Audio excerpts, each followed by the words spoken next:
Well, another one bites the dust. Here we go. Hi, guys. Welcome to Leave Reacts. I hope everyone's having a good day. I know I am.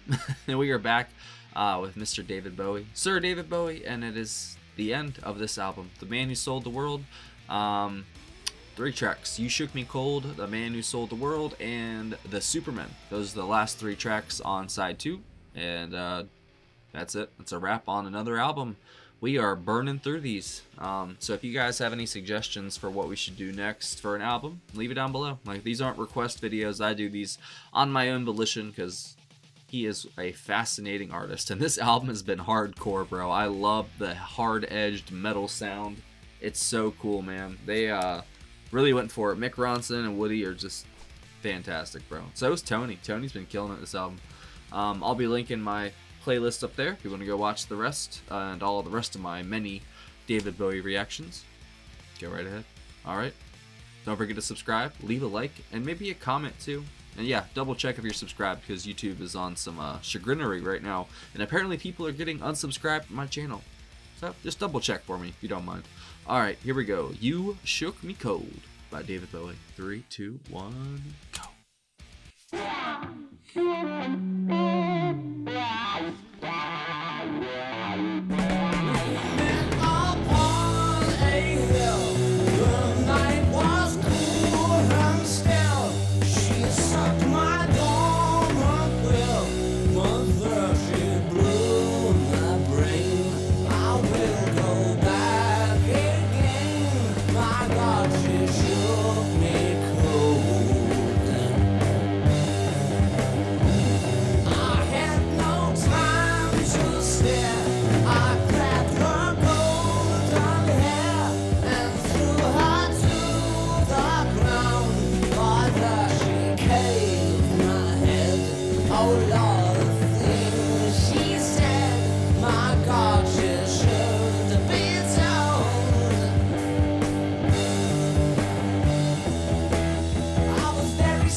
David is killing it. And Mick, damn.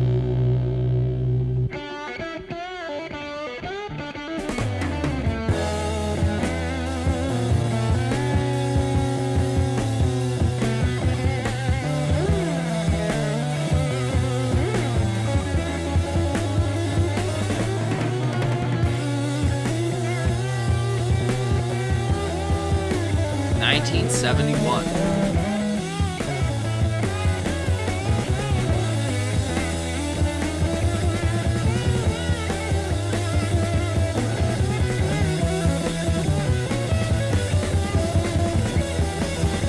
Oh, fuck yes.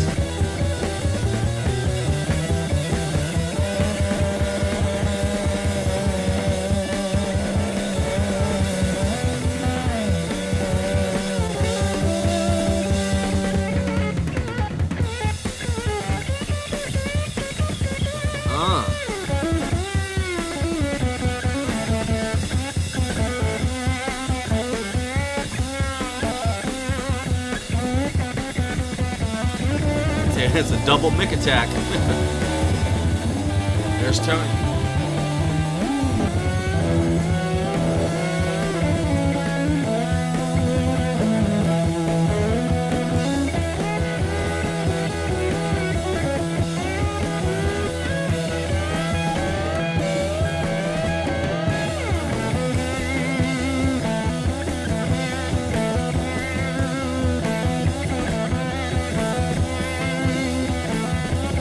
Oh my God.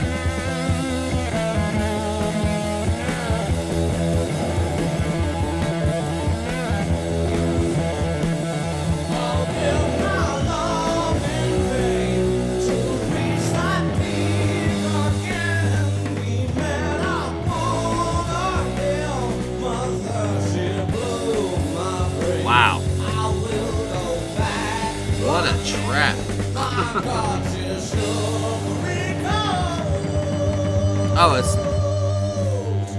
Oh, yeah. It was 1971 in the UK it came out. It came out in 1970 in the US. Wow. The Man Who Sold the World. I've heard a cover of this one.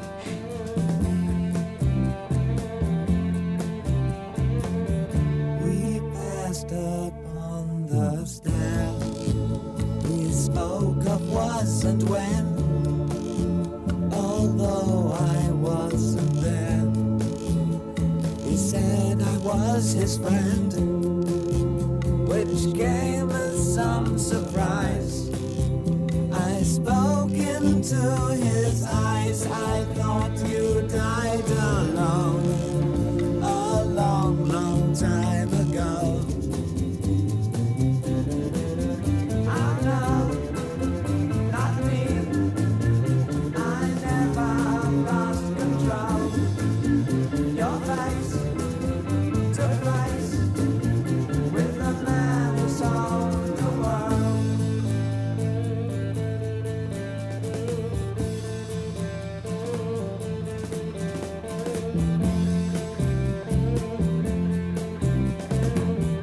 I laughed and shook his hand and made my way back home.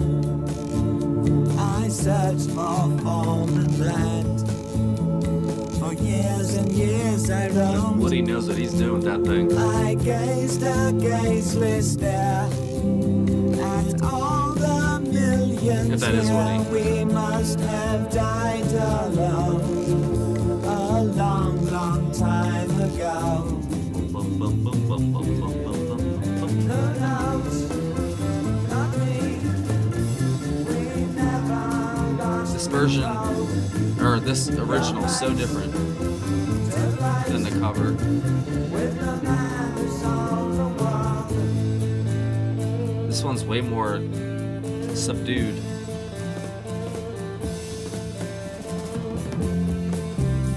But like a sleeping tiger kind of subdued. Who knows? Not me. We never lost control. Your face to face with the man who sold the world.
What a haunting song. That riff.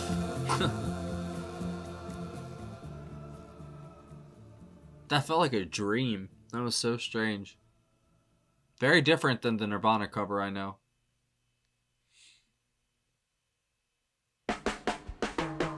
The Supermen.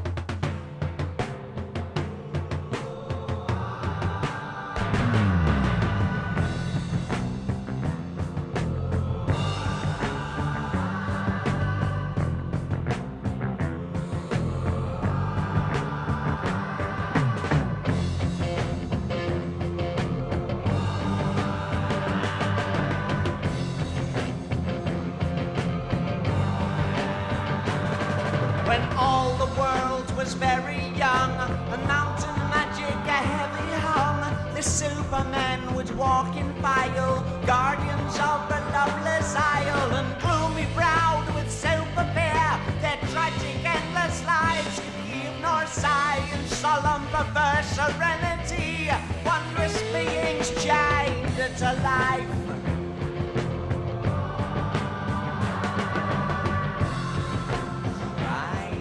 Strange games they would play then. Oh, death for the perfect men. That riff, man. Mick has been killing it. Rolls into one for them. So softly, a super hard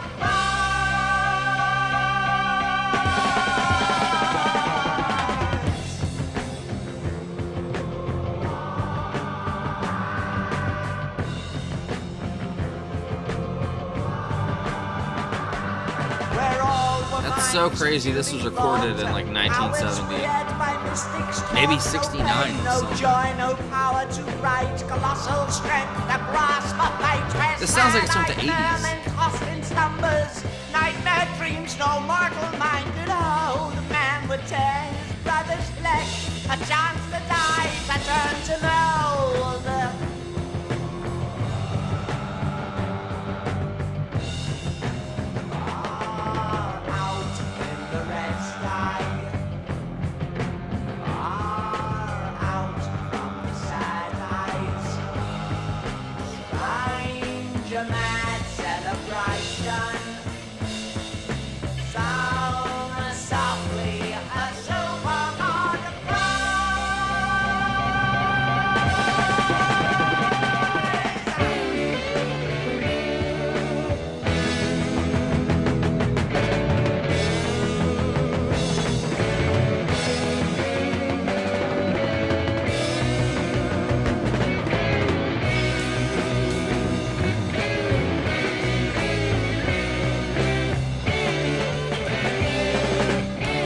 Dude, Mick.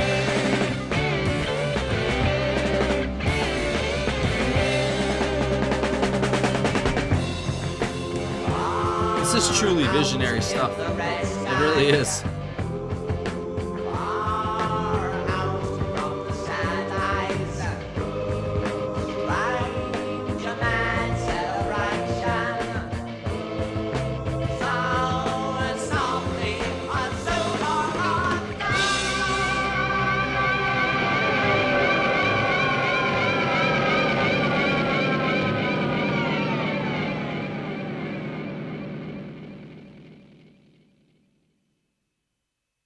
That's it.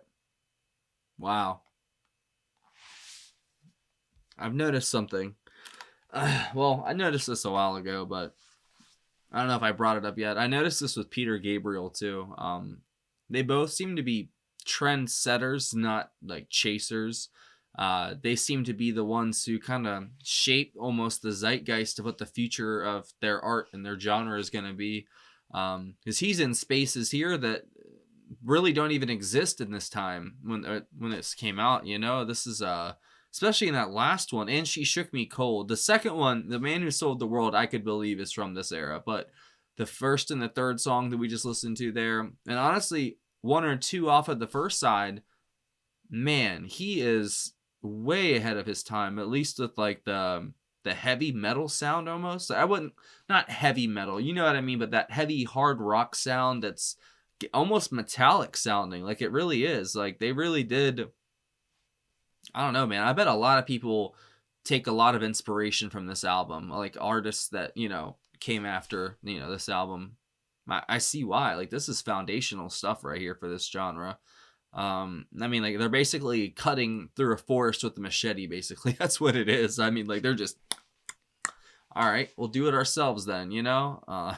Mick is just, wow, man. And I obviously appreciate him from the other albums that we've done, but I feel like I got a new appreciation for him listening to this album, because this predates all the other albums we've listened to with him on it, and this is some of his best work. A lot of it, sadly, is a little lost in the mix sometimes. I feel like the mix on this album is not the best. I'm not gonna lie. That's the one thing I will say is one thing holding it back, and I think it was Tony who produced it.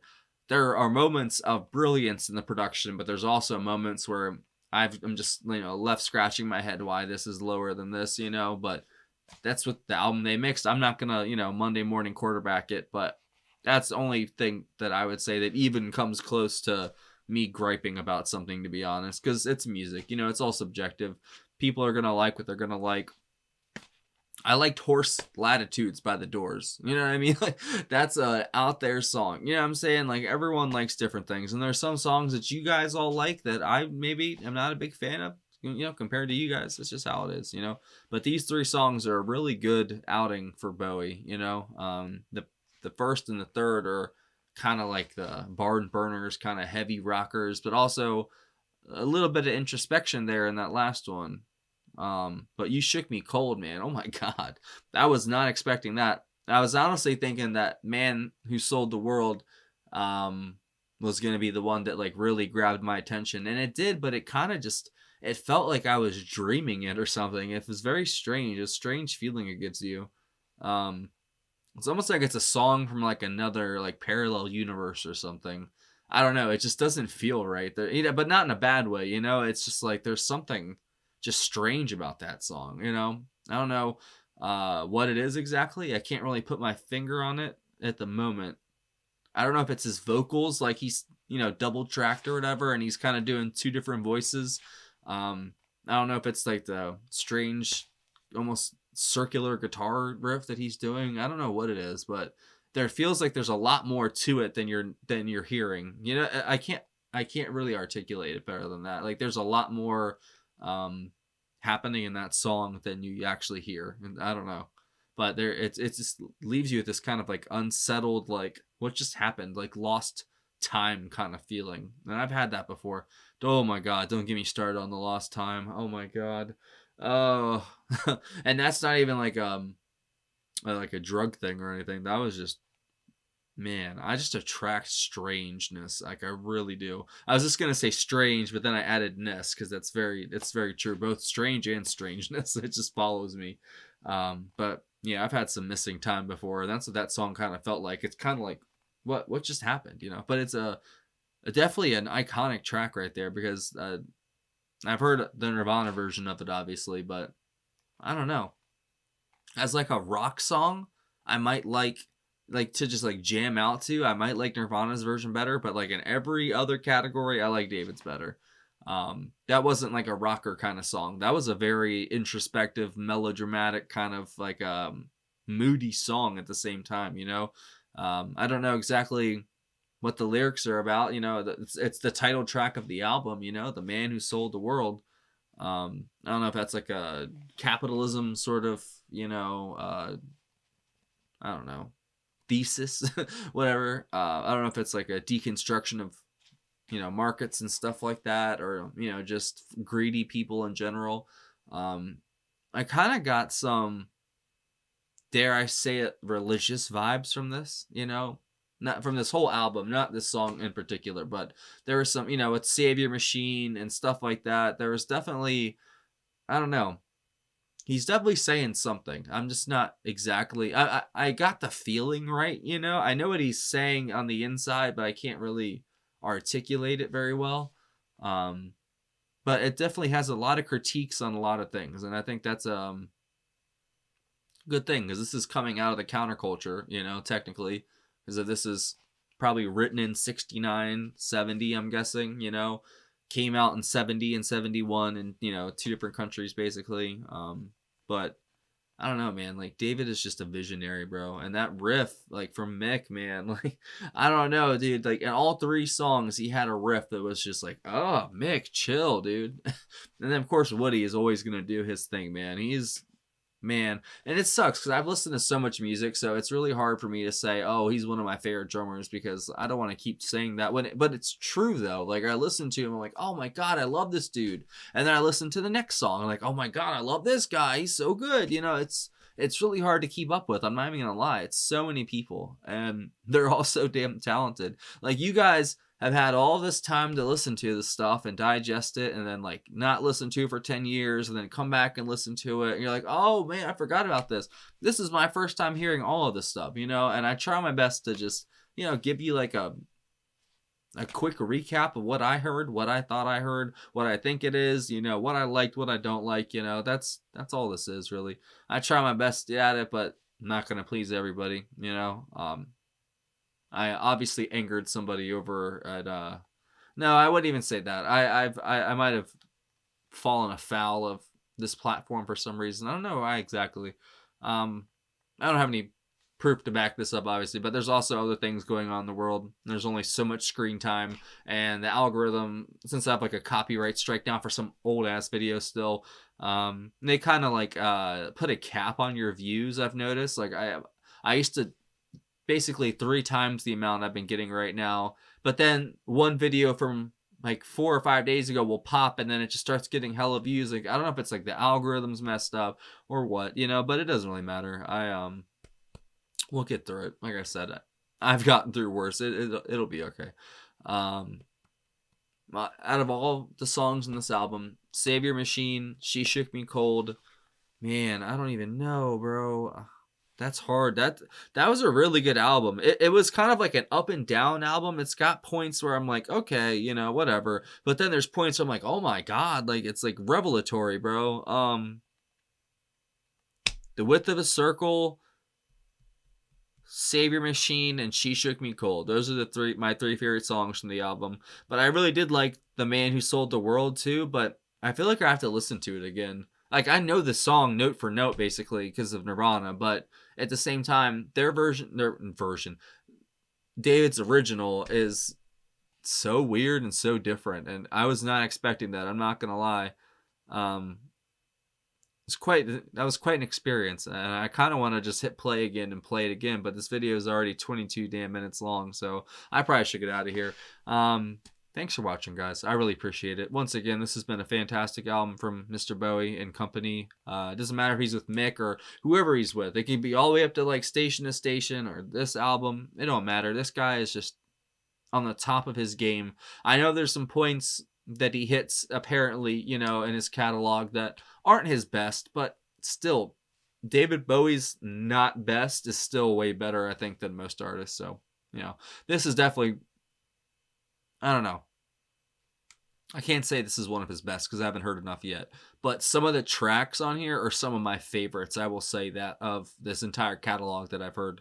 Mick Ronson is a match made in heavy, and Woody. And honestly, Tony, because Tony's bass in She Shook Me Cold was nasty, bro. And his production, like I said, it's kind of hit or miss, to be completely honest, on this album. But I still think he did a good job. It's just, there's some parts I'm like, why isn't Mick's guitar fucking louder? That's what I feel like. I'm like, what are you doing, bro? Like, he's the best part of this. I like the way that him and Bowie's vocals completely kind of melded together there, and She Shook Me Cold, man. That's so funny. Out of all those songs, I wasn't expecting to like that one as much. That was my favorite song out of all 3 of those, and I thought it'd be the other way around, you know? It just goes to show you don't know shit. But yeah, thanks for watching, guys. Hope you have a good day. See you next week for another album, but let me know down below. I'm gonna have like a pinned comment, or you can leave a comment just on the video. What album should we do next? Whatever has the most likes, I'll do it.